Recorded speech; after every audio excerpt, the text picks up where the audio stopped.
Hey guys, Jason CB Custom. So thanks for stopping in. If you're new to the channel, this is the type of stuff we work on. Typically trucks. The Camaro is actually a little different, so I guess I got to rephrase that a little bit because I don't normally work on cars. It's vintage trucks, but how do you say no to a 67 Camaro? Today's video, a lot of people have been waiting for the will it start. This thing's been in a garage for 40 years, 40, maybe 41. The guy just put it in his parents' garage. It's been sitting there. Now he wants it to be a daily driver, so we're going through some things.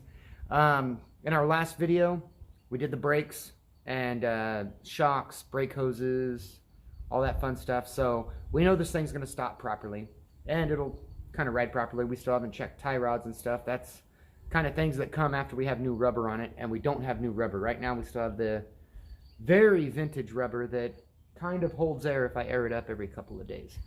So yeah, today our project is we want to see if it runs. Now I got everything done from the last video I told you I'd do, with the exception of putting the fuel tank in, and that's for a very specific reason, and I'll explain it to you. But we don't need the fuel tank in to get it to run. We're going to use our auxiliary tank like we did on the last will it start video.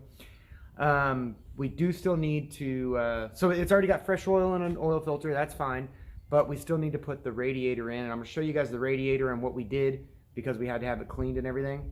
So we'll drop the radiator, thermostat, fill it with water. We're not going to put antifreeze in it at this point because I don't know that all the freeze plugs are good. I got to make sure it's going to hold water before I waste antifreeze. We'll put water in for the initial fire up, and we'll go from there. Yeah. Let's take a look at the radiator. Okay, real quick, what I wanted to show you about the radiator. Now, when we pulled the radiator to get it tanked, the brackets were falling off the side, and when they tanked it, they said, hey, the core is shot. Now, I wanted to keep the original radiator. It actually cost us like maybe another 80 bucks to repair the radiator than it would have cost for us to go aftermarket in aluminum, but we're really trying to stay as original as possible. The one upgrade we did is the original radiator was a 2-core, so it was even thinner than this. We went ahead and had him put a 3-core in, and all that is let me see if I can point it out. Okay, so these tubes right here that attach to the fins, basically the original radiator only had 2 rows of these ribs. This one has 3, which improves the cooling capacity, but we kept the original tanks, and the overall dimensions aren't that different. By keeping the original tanks, we keep it somewhat original.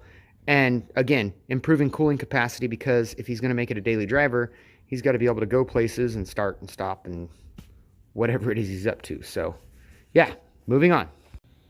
Okay guys, so again, we haven't dropped the radiator yet. We're doing a will it start video because we genuinely have not turned this thing over. We don't know anything about it, but it's a little bit different because this car's value is higher than most of the stuff we would do a will it start on. So we have to take a little more precautions before we damage something. So it does have fresh oil, and we are putting a new radiator. It's going to be full of water. Again, I'm not putting antifreeze in it for startup, and I explained that. Now, I am a little worried about the carburetor, and the reason is if it starts to leak at all, we have a potential for a fire. If we see any kind of leak when we put the electric pump on with our auxiliary tank, I'm going to stop, and I've got another carburetor we can drop on to see how it runs. If the carburetor works, great, and you know, we do genuinely want to see if it's going to run in the condition it's in, so I'm going to leave it on and we're going to give it a chance. But if it scares me at all, we are just pulling the carburetor, dropping it's a good used carburetor on it just for this fire up. And then that's also going to give us the ability to run it for a little bit, let it get up to operating temperature, and then you know, we can do our compression checks and all that, because the customer has decided he wants fuel injection, which is why it's a good thing we did not put the fuel tank in, because for fuel injection I have to run a return line, which means I got to solder in the tank. And because we had it cleaned, right now I can solder on it and not worry about anything. It hasn't had any fuel in it. Had I installed it and put the fuel in it, it would be a much bigger deal. I'd have to do it on like the sending unit, and it's just yeah, it's much better that he told me before we put fuel in it. So that's why we're going to start it up off the auxiliary tank and see if it runs. Still want to address this battery box. I think it looks like crap. The rest of the car is in pretty solid shape, so in the end we are going to pull this and clean it up. But yeah, let's I'm gonna drop the radiator, guys, and then we're gonna give this a go. Okay guys, so we got the radiator in, fan shroud on, ready to do the hoses, pulled so we can do the thermostat. Found that there was no thermostat, and if you look at all that junk in there, I really don't want to push that through my new radiator. So what I'm going to do now, because I'm open here and I'm open down here on the bottom of the water pump, I'm just going to run some water through it, see how much I can flush out before we hook this up, because I don't want to push all this junk into my new radiator. So yeah, I'm going to do that and get back to you guys. All right, so I made a little bit of a mess in the shop, but I flushed it out as best as I could.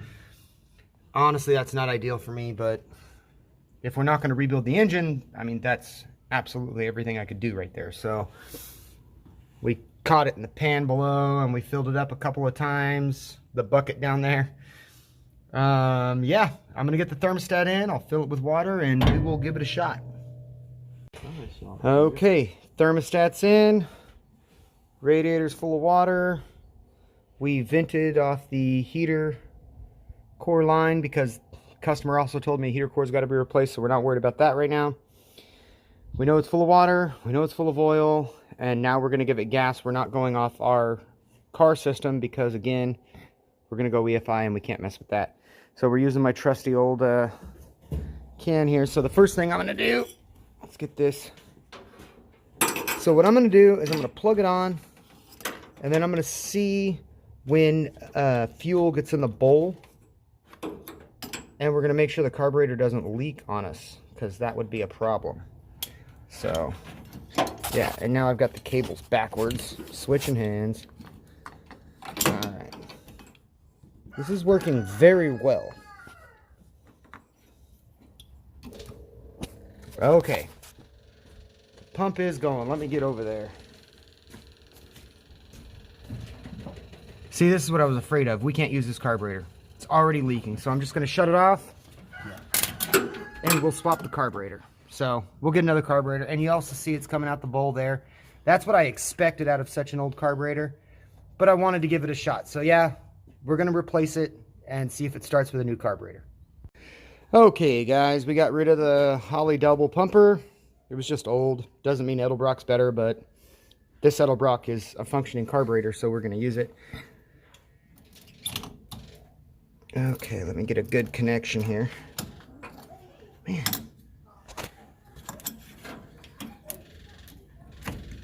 Okay, the pump is going. We got fuel in the bowl. Well, filter. We want to look in here. Got the throttle. I want to see fuel coming out.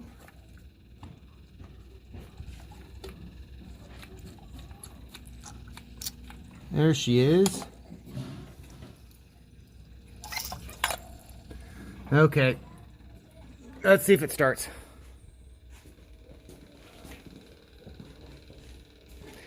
Ah, crap. Yeah, that's a functioning carburetor, all right. I swear the car that it came in on was running. Now we got fuel everywhere again. Okay, new game plan. We're not running the pump. We know there's fuel in the bowl. We cleaned up the fuel that's laying around. We're going to see if it starts. It's the moment of truth. Anything?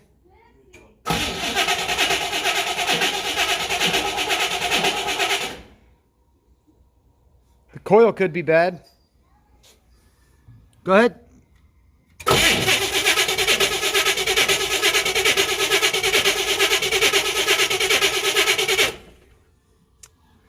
Okay.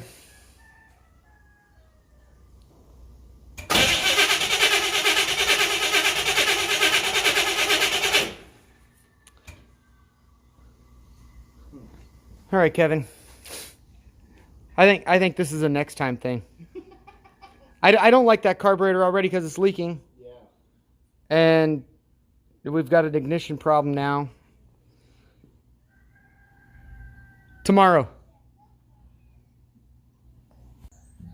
All right, guys. Sorry to end it like that, but I'm going to get another video out tomorrow because we're going to check the ignition system at this point and go from there. The only reason I'm ending it is I don't even have my tools. My truck is not here to test the ignition system. All I can really do is my hand tool stuff. So at least I can show you guys where we're at. That's what we're doing. So appreciate you watching, and we'll run it next time.